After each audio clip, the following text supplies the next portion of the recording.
आवा संगी संगवारी मन, एक बार फिर से आप सभी मन ला जय जोहार, जय छत्तीसगढ़। आप सभी मन के सामने लेकर आए हन हमन छत्तीसगढ़ी भोजली गीत। तो आवा एक बार फिर से साथ में दोहराबो और एकर आनंद ला उठाबो।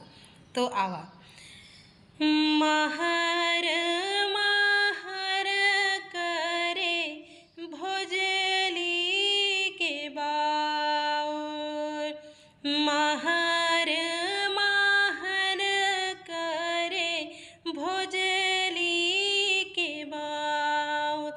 आहो देवी गंगा, आहो देवी गंगा, देवी गंगा, देवी गंगा लहर तुरंगा, देवी गंगा, देवी गंगा लहर तुरंगा।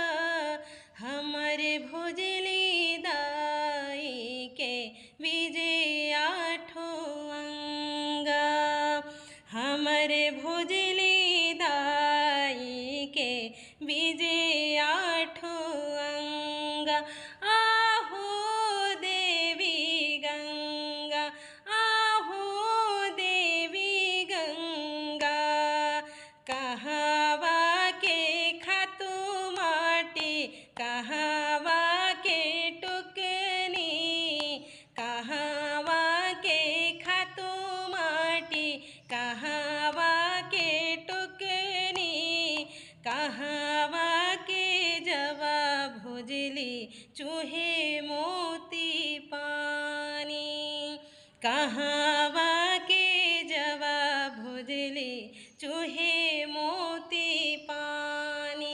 आहो देवी गंगा, आहो देवी गंगा, कुम्हरा घर के खातू माटी, कड़रा घर के टुकनी, कुम्हरा घर के खातू माटी, कड़रा घर के टुकनी, राजा घर के जवा भोजली चूहे मोती पानी, राजा घर के जवा भोजली चूहे मोती